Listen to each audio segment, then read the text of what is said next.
Well, welcome into the kitchen on the Fat Daddy Sports Podcast. I'm your Fat Daddy host, Craig, and today we are taking a look at fantasy football drafts. Fantasy season is right around the corner. I know my draft's coming up in about a month. Some people are a little bit earlier, some people wait till that last minute, but today we're going to take a look round by round at the best pick that you can make in every round this season. And, you certainly can't win your draft in the first couple of rounds, but you can certainly lose it in those middle rounds if you're making the wrong choices. So today we're going to take a look at some ADPs. We're going to take a look round by round and just kind of make the best choice of what I think you should do in the draft this season. So let's go ahead and jump in here. We're looking at Draft Sharks Sleepers ADP for a PPR league, 1 quarterback league, 12-team league, and we're going to take a look. So first round, you really can't go wrong. I mean, you've got Bijan and Jameer right here up at the top, 1, 2. That's really probably where they're going to go in most drafts. If you want to make a case for Ja'Marr Chase in one of those first 2 spots, I get it. But man, I sure would love to have Bijan or Jameer to start the draft off. But you really can't go wrong. All of these top, 10 picks, at least the top 5 are pretty solid. You've got Bijan Robinson, you've got Jahmyr Gibbs, Ja'Marr Chase, Puka Nacua, and Jackson Smith-Njigba, who had his true breakout last year. We all kind of knew it was coming, but finally broke through last year in that Seattle offense and ended up going all the way to the Super Bowl, winning that Super Bowl. And now they lose Ken Walker. We'll see what that does to the rest of the offense if it shuts things down a little bit, but I don't think a guy like JSN is going to be shut down too easily. So he kind of propelled himself up there into that top tier, 3 wide receivers. And then after that, you've got the ageless wonder, Christian McCaffrey, who just seems to do it year in and year out. You've got Jonathan Taylor, who was off to a blazing start last year. He was running back 1 for those first 8 weeks before Daniel Jones went down with that injury, and really still finished with a pretty good season after that. He comes in at roughly that 1-7 pick. And then you've got James Cook, who, if you look at the numbers last year, had quite a dip in his touchdown production. I think that maybe even goes down a little bit more with the addition of DJ Moore to that offense. I think Josh Allen's going to be running it and slinging it all over the field. I've talked about already. I think James Cook is a little bit of a dicey pick there, but and then you got CeeDee Lamb, who we obviously saw George Pickens come onto the scene last year for that Dallas offense, kind of took some of those targets for Lamb away. Pickens really exploded once Lamb got hurt late in the season last year. So it'll be interesting to see now with both of them in the offense how that turns out this year. George Pickens obviously playing on the franchise tag this year. I think he's out there to prove it. I think that Dallas wants to feed him the ball. So we'll see how that works out with Lamb. But then you've got Amon-Ra, Justin Jefferson with his question marks at quarterback, and then Drake London. Also, question marks at quarterback. Drake London, obviously the talent is there, but just hasn't really produced consistently in his NFL career. He's shown glimpses. I mean, last year he was dominating at the start of that year, and then he got hurt, and Penix went through some issues, and now they bring in Tua, who likes to throw it to, those top receivers quite often. So we'll see if Drake London can break into that top tier of wide receivers like he should be able to. But really in that first round, there's no real issues I see with any of those. I mean, in that first round, you're just kind of letting the draft fall to you. If you're in one of those top 1, 2, 3 positions, you obviously, Robinson, Gibbs, Chase, Puka kind of seem to be those top, and even JSN, I guess, kind of seem to be those top 5. So however you want to go with that, I'm okay with. And then when you're in the later half of that first round, you kind of let that come to you. So whether that's a running back like a McCaffrey or a Taylor or a Cook, one of those top running backs that are left, you grab one of them. Or if you pivot and you get a guy like Amon-Ra, at the end of the first round, you're going to be set pretty good because he has been so consistent over the years, just top 5. It seems like every year. So many targets, so many catches, so many touchdowns for Amon-Ra. Should be another phenomenal year for him. So if I'm at that back end of that first round and I'm sitting there looking at, CeeDee Lamb with some question marks, Justin Jefferson with some question marks, Drake London. I think that's an easy Amon-Ra. I'll take him all day. Moving on to the second round, new Kansas City Chief Kenneth Walker leads off the second round. Ashton Jeanty there, Devon Achane, Trey McBride, Omarion Hampton, Malik Neighbors with some question marks with the injury, Saquon Barkley, Jeremiah Love, Brock Bowers, Nico Collins, Chase Brown, and George Pickens. So a lot of question marks here in this second round.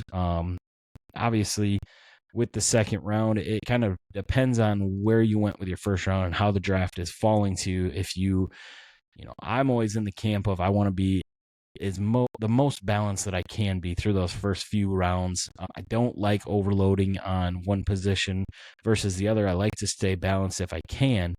But if the draft falls, obviously if somebody like CeeDee Lamb maybe falls down here, I'm okay scooping him up at the early turn there in the second round. But if I'm looking at this just as a whole in the second round, Ken Walker, obviously, they went out and got him, and Kansas City's run game has just been terrible over the last few years. Saw a stat the other day that they had one run of 20 yards or more last year. Kenneth Walker had, I think, 20 by himself. I could be wrong on that, but it was definitely more than one. So the explosive run play should be there. He should get a lot of goal line work. They let Kareem Hunt walk, and he kind of was the battering ram around the goal line. So I think Ken Walker's going to get a ton of goal line carries. I think he's going to be involved in the pass game, and he's going to have those explosive runs up the middle. Kansas City's offensive line should be one of the top in the NFL. Ken Walker should be a great pick there in the second round, but if I'm looking as a whole, I think Trey McBride is a little steep there early in the second round. I think that's extremely steep. He's had a ton of targets over the past few years, but I think those targets are going to come down. New coaching regime in there. They want to get Marvin Harrison the ball. They want to get Michael Wilson the ball. And they just drafted Jeremiah Love in the first round, and they are going to give him the ball early and often. They also brought in Tyler Algier in the free agency. They want to get him the ball. There's going to be a lot of mouths to feed there in that Arizona offense, and I'm not really sure how good they're going to be. So I think those targets are going to dip for Trey McBride, and so he's a little risky there. But if I'm looking at the best pick in this second round, and I really like Chase Brown late in the second round, and I really like Omarion Hampton. I think Hampton's going to have a huge year. I think the Chargers, as a Chiefs fan, I laugh at the fact that I'm about to say this, but I think the Chargers are going to have a phenomenal year. It seems like every year that's always the talk. This is the year Herbert's going to break through. The Chargers offense is going to be dynamite. But I really think that this year is that year, bringing in Mike McDaniel from the Dolphins to be their new offensive coordinator. He's obviously one of the most creative minds in football, and I think they're going to find ways to move that ball down the field that maybe Jim Harbaugh has never even dreamed of seeing, and I think Omarion Hampton's going to be a focal point of that. He was very involved in the pass game last year, obviously battled that injury, but even when he came back late in the year, they got him targets. I think there was one game where he had like 8 catches or something along those lines, and I think he's going to be very involved. I think he's going to obviously be the goal line back. I know that there's a lot of hype around Keaton Mitchell right now, but Omarion Hampton is a first-round NFL draft pick last year. They have a lot of draft capital in him, and they want to use him. And just knowing Jim Harbaugh and watching him at his time at Michigan, he loves his running backs, and he's going to use Omarion Hampton a lot. I think Omarion Hampton could be the draft pick of the year. I'm trying to get him everywhere I can this year, especially in that mid second round. If I could pair him with a guy like, if I get a CeeDee Lamb or an Amon-Ra and I can turn around and pair him with an Omarion Hampton, I'm really happy with that. Moving on here to the third round, Derrick Henry, talk about the ageless wonder. That guy, it just never seems to stop. A little dip in production last year, but still a very solid running back. And now the price is going to be right for him. You could get him as your RB2. And if you get Derrick Henry as your RB2, you're going to be sitting very pretty. He's going to get touchdowns. He's going to have big rushing totals at the end of games. He's going to have those big plays. But the big number is he's going to get those goal line carries in what should be a very good offense with Lamar Jackson.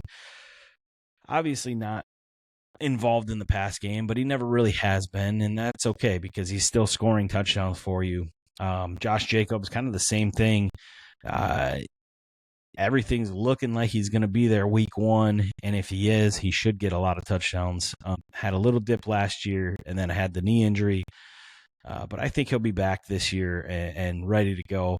But where I'm looking here in this third round, man, I'm torn between a few receivers. We'll start here in the middle of the third round. The 5th pick, A.J. Brown. I think A.J. Brown in a new offense, New England, goes to play with Drake May, who loves to throw the deep ball. That's obviously something that A.J. Brown has excelled in his career. I think pairing him with his old coach is going to be a good thing. And I think just a change of scenery for A.J. Brown, obviously very frustrated at times in Philadelphia, really weird things of him reading books on the sideline and just dragging his team through the mud any chance he could, pretty much. I think going to New England is going to be a good thing for A.J. Brown. Maybe not long term. I have no idea, but I think this year he's going to have a big year. It sets up perfectly for him to get a lot of targets, and I think A.J. Brown in the third round could be very, very lethal because you're drafting him as a wide receiver 2. I guess if you go three wide receivers and he's your wide receiver 3, that's really good. I'm not sure who your running backs are, but you're getting him at a great value here in the third round. And then the same thing down here, Kansas City Chiefs for Rashee Rice. If he plays, I know it's a big if because he can't seem to get his head on straight, but if he plays a full season, Rashee Rice is going to be a top 5 wide receiver. There's zero doubts in my mind. They have nobody else to throw to in the red zone. They have nobody else that has shown any big play potential. I know Xavier Worthy. There's a lot of hype about him, but he really hasn't shown anything so far in the NFL. Travis Kelce, obviously getting older and older, still a top tight end in my opinion, but as far as fantasy goes, Rashee Rice is where the funnel is going to go this year. He's going to get all those intermediate routes. He's going to get the big plays. He's going to get the red zone high priority targets. And I think here at the end of the third round, I've even had him fall into the 4th round in a lot of mock drafts that I've done. And that is an extreme value, in my opinion. If you can get him there over a guy like T. Higgins, who is good, but also is still wide receiver 2 on his offense, or even like a Teteroa McMillan or, Travis Achan, as he likes to be called now, Travis Etienne. I just look around here, Breece Hall, Kyron Williams, Bucky Irving, especially Bucky Irving. There are so many question marks around all of these guys that I'm okay taking the swing on Rashee Rice with his question marks over all of these guys. Jumping in now to the 4th round, we're looking at Lamar Jackson, Javonte Williams, Garrett Wilson, Luther Burden, Colston Loveland, Ladd McConkey, Zay Flowers, Devonta Smith, Emeka Egbuka, Jalen Waddle, Devontae Adams, and Travion Henderson. Boy, there is a lot of question marks in this round as well. We'll start back up here at the top. Lamar Jackson should be a pretty safe pick. If you want to go quarterback that early, I'm okay with it. I don't necessarily like taking Lamar there when I feel like I could get some value in a little bit later rounds, a couple rounds later, and still get some touchdown upside from some guys. When I look at this, there are a lot of pieces that have question marks, but there's a lot of people that I really like in this round. Staying with the wide receiver theme, Garrett Wilson in New York. I think bringing in Geno Smith is going to put some stability in that New York Jets quarterback room that we haven't seen in quite some time. I don't think that Geno is necessarily a good NFL quarterback, but he has been around the block. He is going to get his best players the ball. He's going to be able to move that offense and put them in scoring position. I still don't think the Jets are going to be a very good team at all, but I think that Garrett Wilson is going to get a ton of targets this year, and that should be really, really beneficial, especially in a full PPR format. A couple picks later, we'll look at like a Ladd McConkey. I like Ladd. I'm a little worried that the Chargers are still going to bring in a veteran before the end of training camp. Keenan Allen's still floating out there, and until he is not on that team, I'm not going to trust that they're not going to go get him and just kind of kill Ladd McConkey's value again. But Ladd should get a ton of targets if it's just him and Quentin Johnston this year. Zay Flowers, quietly a top 20 wide receiver. He's a great wide receiver too. Can't really go wrong with him. He's not necessarily the most sexy pick always, but he gets the job done for you at the end of the day. Somebody that I really love this year, I'm really high on, is Devonta Smith, though. Talk about A.J. Brown going to New England, and now Devonta Smith is the guy in Philadelphia. I don't know that he's going to absolutely take over there. I don't know that he's going to be the true alpha, but in the games that he has played without A.J. Brown, he has been that alpha. I don't know over the course of a full season if that's how it will shake out or if it'll just kind of be spread around a little bit. Obviously, they got some new pieces there in Philadelphia that they're going to want to throw to, Guy Lemon. And, I just think that Devonta Smith, the talent is there. We've seen it. I just don't know over the course of a full season if he will be the guy. But I do think, here at pick 44, I think he is going to be a top 15 wide receiver at worst. And so I think the value there is monumental for Devonta Smith. If you can get your hands on him late in the fourth round, that's an extreme value. Slide down here to the fifth round. We've got Cam Skattebo, Tyler Warren, Drake May, Jameson Williams, Quinshon Judkins, David Montgomery, Terry McLaurin, Joe Burrow, Mike Evans, DJ Moore, Bashal Tutin, and Jaden Daniels. So a couple quarterbacks entered the chat here in the fifth round. We'll start up here at the top, looking at Drake May. We'll talk about the three quarterbacks here. So Drake May, Joe Burrow, and Jaden Daniels. I just talked about Lamar Jackson and waiting a round or two to take a quarterback.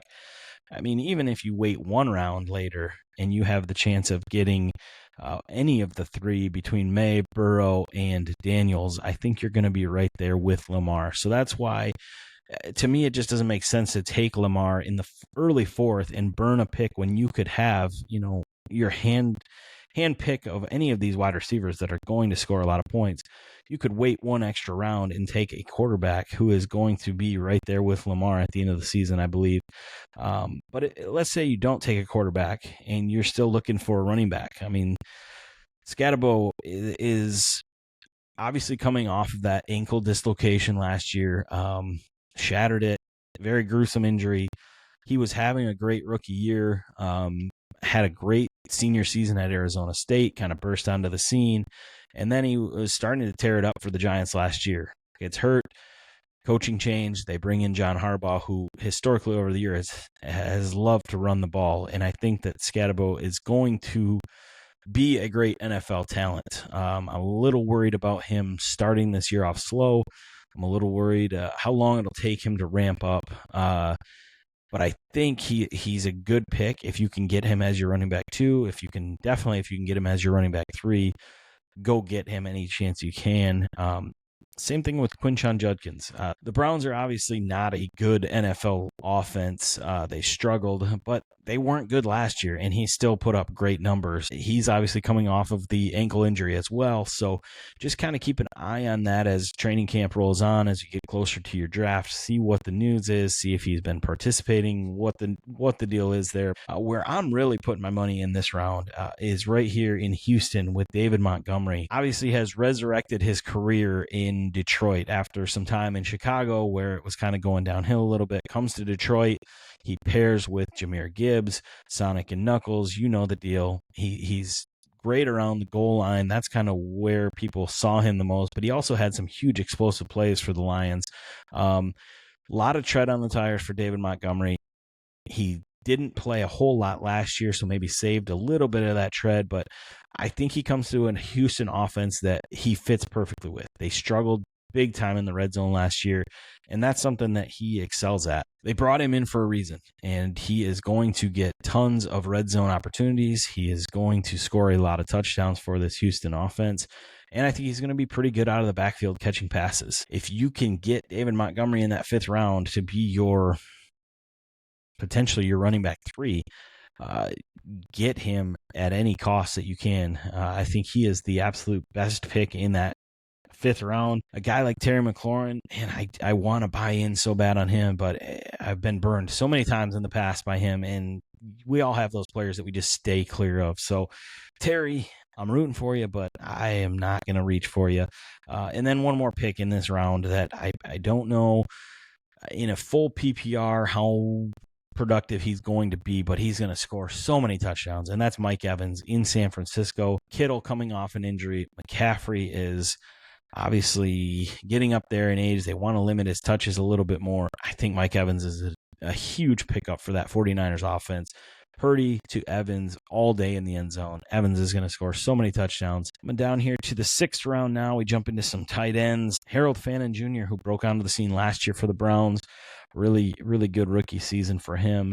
And then you've got the rookie Carnell Tate in Tennessee, Rome Odunze, DeAndre Swift, Jalen Hurts, Tucker Kraft, Christian Watson, RJ Harvey, Jordan Tyson, the rookie wide receiver in New Orleans, Brian Thomas Jr., Kyle Pitts, and DK Metcalf. There is a lot of woof in this round. This right here is a prime example of where you can lose your draft. A lot of people, it's really easy to lock in those first couple of picks and really focus on who you want to take with your first pick, who you want to get with your second pick, and kind of the direction of your team. It's these middle rounds is where people lose their season right here. You come out here and you make a pick like a Christian Watson, who he could be good, but he has a ton of injury history. Or you take a guy like Kyle Pitts. You reach on a tight end like Kyle Pitts, who has vastly underperformed in his career. A guy like DK Metcalf, who should be good, but has really underperformed or did really underperform last year in Pittsburgh with Aaron Rodgers. When I think about the best pick in this draft, though, man, or in this round, the person that catches my eye immediately is Tucker Kraft. He was lights out at the beginning of last season. He was on pace for over 1,000 yards. It's looking like he's going to be there for training camp. He's going to be ready for week 1. That's all the reports that have been coming out. I would personally feel comfortable taking him in that middle or back end of the 6th round if I don't have a tight end. If I already have a tight end, if I took one of those early tight ends, I'm obviously staying clear of Tucker Kraft. But if I've waited on Tucker Kraft, if I waited on a tight end, this is where I feel comfortable taking a tight end. Tucker Kraft, great value there in the 6th round.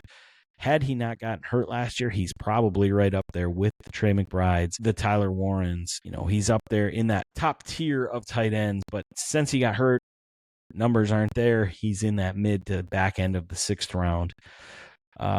Moving on to the 7th round, we go to Jaylen Warren in Pittsburgh, Chuba Hubbard, Marvin Harrison Jr., Sam Laporta, Mekhi Lemon, who we talked about a little bit earlier, Cortland Sutton, Michael Wilson, Jadarian Price, the rookie running back in Seattle, Jackson Dart, Ramondre Stevenson, Caleb Williams, and Alec Pierce, the newly paid man in Indianapolis. This round has a lot of that same wolf. This is where you kind of have to dig through the weeds and make the most educated guess. Jaylen Warren showed glimpses last year, but up and down. A Pittsburgh offense that you can't rely on for heavy fantasy points every week. Just with where Aaron Rodgers is in his career, it makes me very nervous to take any Steelers offensive player. And then kind of the same thing in Carolina, just with, I don't want to say how bad they are. They're a playoff team last year, but not the greatest offense. And obviously they have Jonathan Brooks, who we could talk about later, coming off of 2 ACL injuries, and now hopefully going to be making his NFL debut this year. Chuba Hubbard has shown things through the years, but he's just really not that guy. You've got Marvin Harrison Jr., who is in a major prove-it season and has not lived up to that hype at all in Arizona.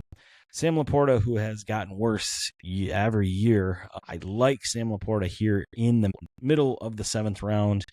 I thought that his price the last couple years was way too high. He had that big rookie season where he scored a ton of touchdowns, and that inflated his draft capital the last few years. I think last year he went in the 5th round, even the beginning of the 5th round. Now you could get him in the middle of the 7th round, maybe even the end of the 7th round. I'm okay taking him there. If you've waited on a tight end and you need a tight end, he's going to be in one of, if not the best offenses in football. The opportunity is going to be there for him to score. And if you've waited this long, he's in a mix of tight ends that he should outperform. I really like Sam Laporta there in the 7th round. And then, I look at the rest of this 7th round, and man, there's not a lot of things to love. Jadarian Price, I want to buy into that hype so badly. Zach Charbonnet's still there, and I still think that they're going to split those carries up. I think they're going to ease the rookie in. They've obviously come out and talked about him playing special teams and how great of a special teams player he is. I'm not buying into that. I think he's going to get RB1 workload. I just think he's going to split it a lot with Charbonnet. But I look at a guy like, obviously Marvin Harrison Jr. I really like that pick. I like the Laporta pick here in the 7th. I'm okay with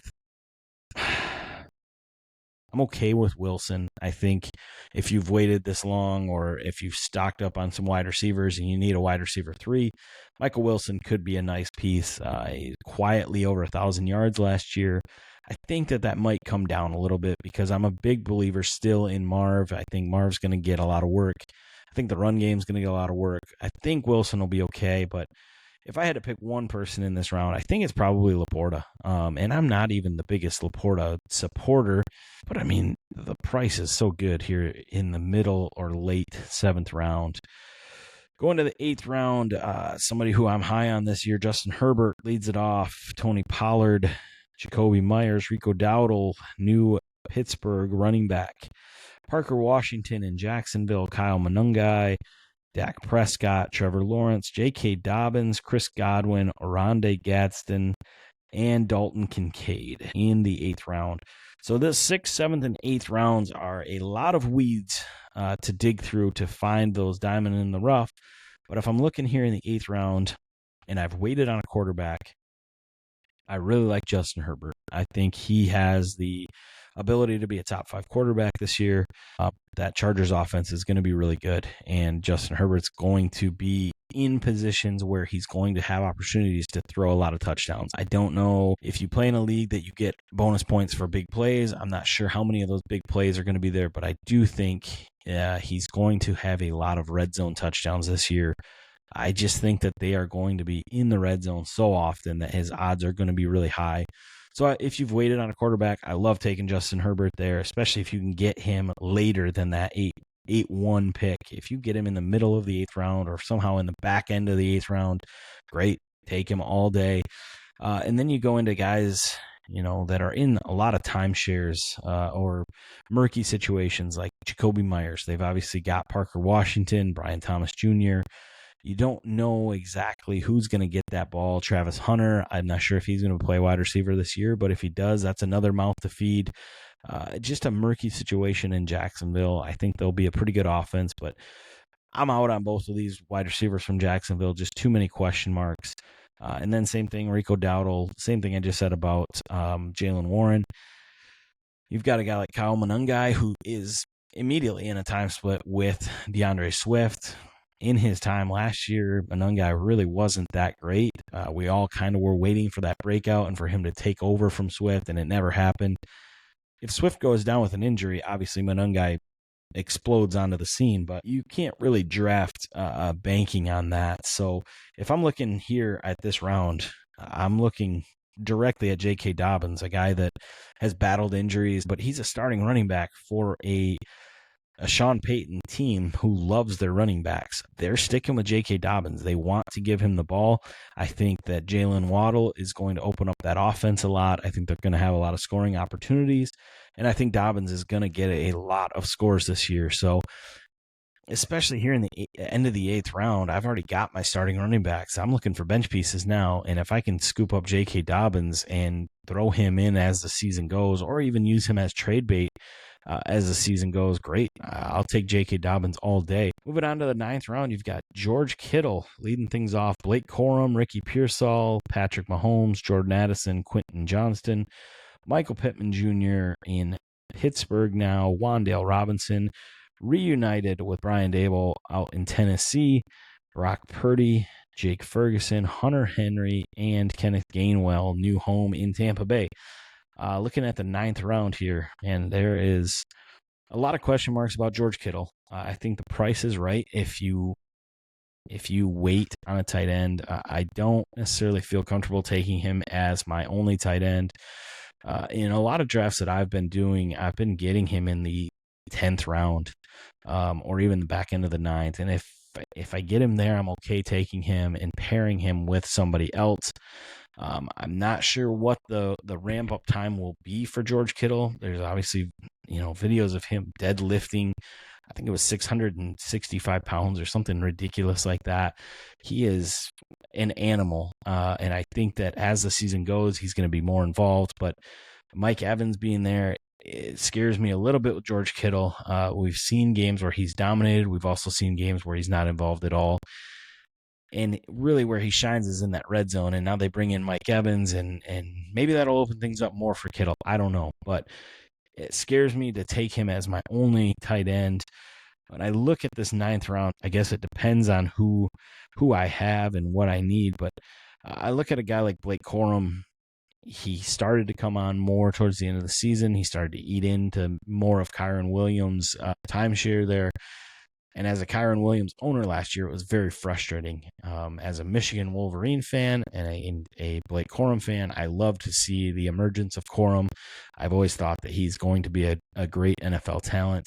And I think it's only a matter of time before he does take over that role. It could be this year. They could be in a just straight 50-50 split like they were down the stretch last year. I'm not really sure, but if I'm looking to, who to take in this round, I do like taking Blake Corum as a nice stash piece. I do think as the season goes on, he's going to put up good running back 2 numbers on a consistent basis that you can trust.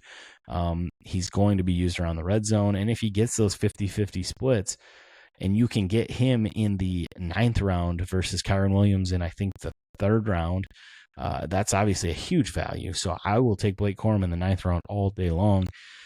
Looking at the 10th round, you've got Travis Kelce, Aaron Jones, Dallas Goedert, Mark Andrews, Ja'Cory Krosky-Merritt, Matt Stafford, Romeo Doubs, new home in New England, Jaden Reed, Isaiah Likely, Kenyon Sadiq, new rookie tight end in New York for the Jets, Bo Nix, and Jared Goff in the 10th round. Looking at this 10th round, the name that instantly jumps off the paper to me is Isaiah Likely for the Giants. He comes over from Baltimore after the years in Baltimore with John Harbaugh.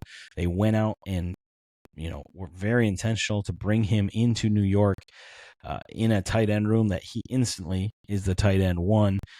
And I think that he is going to get a ton of those intermediate over the middle routes all year long. I think in Baltimore, they wanted to use him for the last few years, but with Mark Andrews there, it was difficult to get him into the scene. So I think Isaiah Likely is going to have a huge year this year. I'm looking to scoop him up late in every draft I can. If I can get him, even to fall into the early 11th round, I'm scooping him up easily at that price point. Malik Neighbors coming back from that injury, Scadabo coming back from an injury.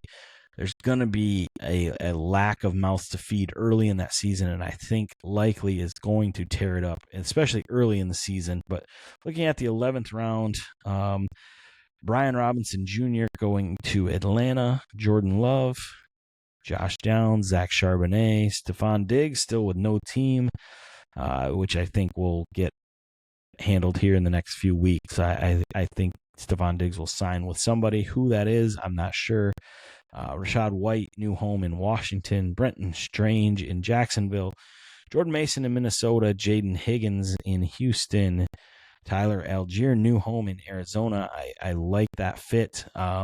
I'm nervous to take Jeremiah Love because of Tyler Algier. He has shown that he's a good running back in the NFL, and obviously James Conner still in Arizona as of right now. Who knows if he'll end up making the team after camp, but Tyler Algier is a name to watch. And then you've got Khalil Shakir and Matthew Golden to round out the 12th or 11th round. I'm sorry. A name that I really like in this round is Jordan Mason. They have been very vocal this offseason about Aaron Jones and the run game last year not being where they want it to be. They've tried to give Jordan Mason that work. I think he had an injury maybe at the start of last year, maybe it was 2 years ago. That's kind of derailed his trajectory a little bit, but there's a lot of signs and a lot of smoke for Jordan Mason leading up to this NFL season. I would not be surprised to see Jordan Mason have a little bit of a breakout. And I think getting him here at the end of the 11th round, he could pay off big down the stretch. A guy like Rachaad White in Washington going to play with his college quarterback, Jaden Daniels. There should be some chemistry there. Rachaad White's starting to climb up the draft boards a little bit. I think people are starting to realize that he might get kind of that Austin Eckler workload. And then like I just said, Tyler Algier I think is going to be good. And then just kind of looking over some names here after the 11th round. So we're into the 12th round and beyond. Juwan Johnson obviously kind of came on at the end of last year for the Saints. He could be a name to watch going into the season. Jonathan Brooks, a big name to watch going into the season. Highly touted college running back, tears his ACL, comes to the NFL, re-tears his ACL, and he's just been kind of working back at that for the last couple of years. All signs are pointing to him making his debut this year, and coaching staff has raved about how good he is and how dynamic he's going to be, and to watch out for Jonathan Brooks. And so if you can get him late in the draft, one of your last couple picks, maybe your last pick, if you can scoop up Jonathan Brooks late rather than taking Chuba Hubbard in those middle rounds, those dead zones, that's how you win fantasy football championships, is you take these late round guys like Jonathan Brooks that half of your lazy league mates don't even know about, and you scoop them up, you stash them on your bench, and as the season unfolds, you start to throw them into your starting lineups, and they go off for 30 points. Going down the list here, I think KC Concepcion, I like the talent. I don't necessarily love the situation he's in, but he steps in with a chance to be really good, really involved in that offense in Cleveland. What that means, I don't know, because I think the Browns are going to be pretty bad, but I think he has a chance to really do something.